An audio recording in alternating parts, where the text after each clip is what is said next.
Moving to the next difference जो कि sales से ही रिलेटेड है, तो आज हम वो भी करेंगे।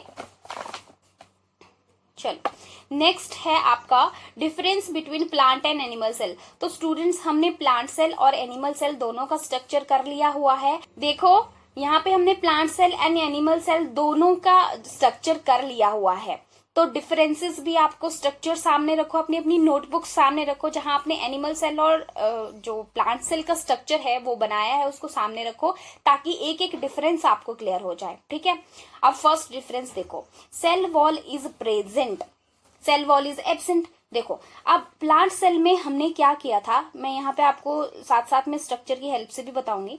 प्लांट सेल में हमने एक और वॉल बनाई थी बाहर, ठीक है, डबल लेयर, जिसको हमने सेल वॉल लिखा था, सेल वॉल लिखा था। ये यहाँ पे एनिमल सेल में तो थी नहीं, सेल वॉल थी नहीं, तो इसीलिए एब्सेंट है। दूसरा देखो, प्लास्टिड दे आर प्रेजेंट।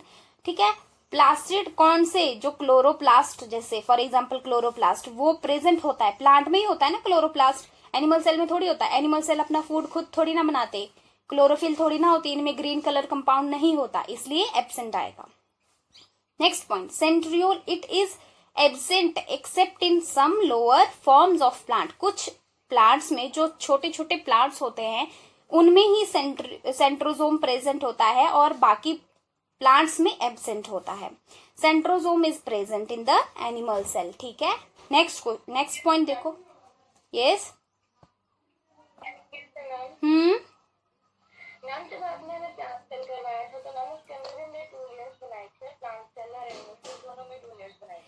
नहीं 2 लेयर्स नहीं, जैसे देखो आपने इस तरीके से मैंने आपको करवाया होगा। अगर मैं और डिटेल में इसको आपको बताऊं, जैसे ये प्लांट सेल बनाई थी, इसमें एक लेयर बनाई थी ऐसे, उसको लिखा था प्लाज्मा मेम्ब्रेन, फिर इसके बाहर एक और लेयर बनाई थी, उसको लिखा था सेल वॉल। ठीक है, अगर आपने ये नहीं लिखा है तो इसको करेक्ट कर ले। और एनिमल सेल में इस तरीके से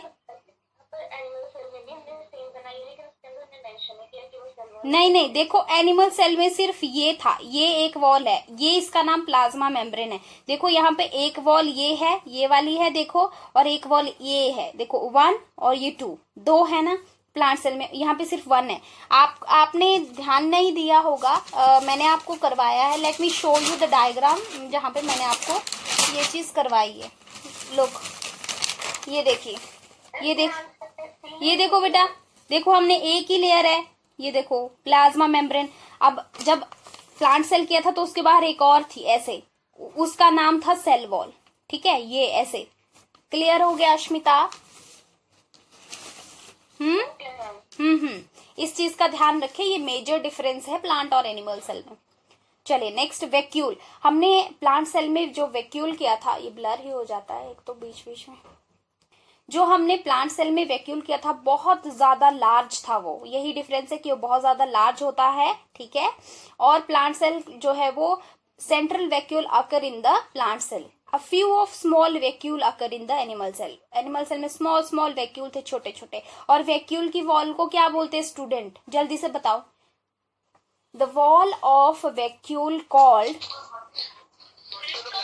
टोनोप्लास्ट। Good, okay. नेक्स्ट देखेंगे, न्यूक्लियस की बात करेंगे।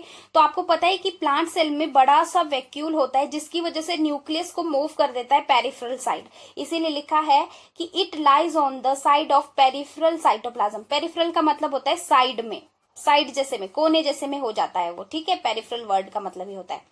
Nucleus usually lie in the centre. Animal cell के स्ट्रक्चर में हमने सेंटर में बनाया था न्यूक्लियस। ठीक है, रिजिडिटी का मतलब होता है कि वो कितनी मजबूत, एक तरीके से आप समझ लो मजबूत। Plant cell can not change their shape, क्योंकि वो रिजिड होती है। मतलब कि हमने किया, प्लांट सेल के पास एक लेयर है प्लाज्मा मेम्ब्रेन की, ठीक है, एक लेयर प्लाज्मा मेम्ब्रेन की है, दूसरी सेल वॉल है, तो इसके पास 2 वॉल्स हैं, 2 दीवारें हैं इसके पास।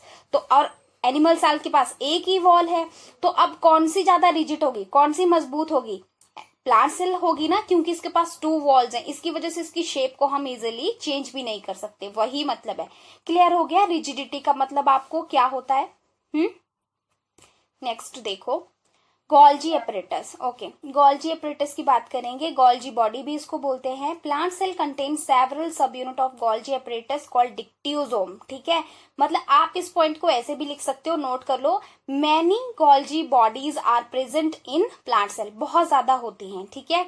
और यहाँ पे क्या होती है, prominent and highly complex Golgi apparatus is present near nucleus। इसके पास highly complexed होगा, थोड़ा सा ज्यादा कॉम्प्लेक्स होगा, किसके पास, एनिमल सेल के पास। साइज देखो, plant cell is larger in size, plant cell जो है एनिमल सेल से लार्जर होती है, कंपैरेटिवली स्मॉलर होगी कौन, एनिमल सेल। नेक्स्ट, फूड जो होता है एनिमल सेल के पास वो स्टोर होता है जो सेल्स में, वो क्या होता है, वो होता है स्टार्च। आपको याद रखना है बच्चों, ठीक है।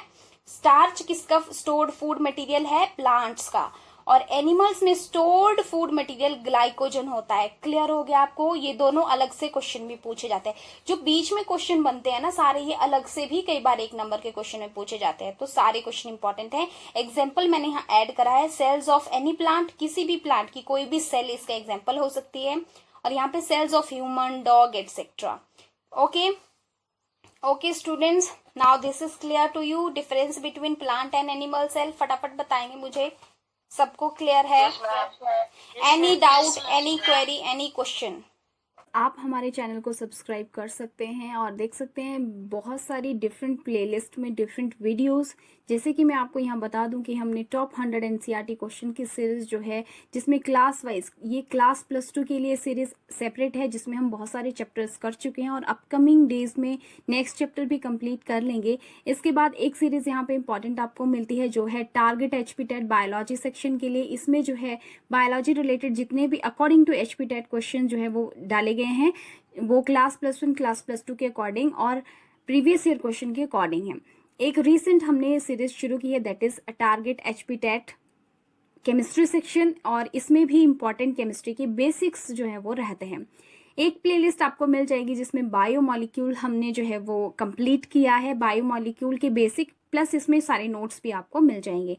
ये जो प्लेलिस्ट है इसमें HPTET से रिलेटेड जो नोटिफिकेशन वगैरह होता है उसको हम जो है अपलोड करते हैं। इसके बाद जो है बायो बूस्टर सीरीज आपको मिल जाएगी वेरी इंपॉर्टेंट टॉपिक्स के लिए, जिसमें आपको कुछ टॉपिक्स की ट्रिक्स और हैक्स में मिलेंगे। इसके बाद बायोलॉजिकल क्लासिफिकेशन को हम कंप्लीट कर चुके हैं, सारे इंपॉर्टेंट क्वेश्चन विद नोट्स आपको इसमें मिल जाएंगे। क्लास +1 की टॉप 100 एनसीईआरटी की सीरीज आपको मिल जाएगी, जिसमें जो है हम काफ़ी ज़्यादा चैप्टर कंप्लीट कर चुके हैं क्लास +1 से भी।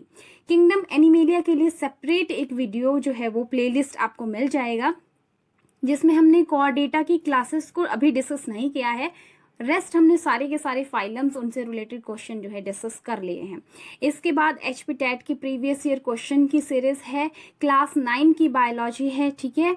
और इसके बाद आप देख सकते हैं कि इसमें आपको जो है, इसके बाद आप देख सकते हैं क्लास +2 की रिप्रोडक्शन इन ऑर्गेनिज्म की जो है वीडियोस आपको मिल जाएंगी, 10th क्लास के CBSE NCERT की जो है वीडियोस आपको मिल जाएंगी, और ह्यूमन फिजियोलॉजी सेक्शन जो है वो क्लास +1 का डिटेल्स इसमें आपको मिल जाएंगी, जो कि बहुत इंपॉर्टेंट रहता है। So these are very very important play list for you. You can go through the channel and watch the different videos. They may be helpful for your examination. Thank you so much for watching. Bye.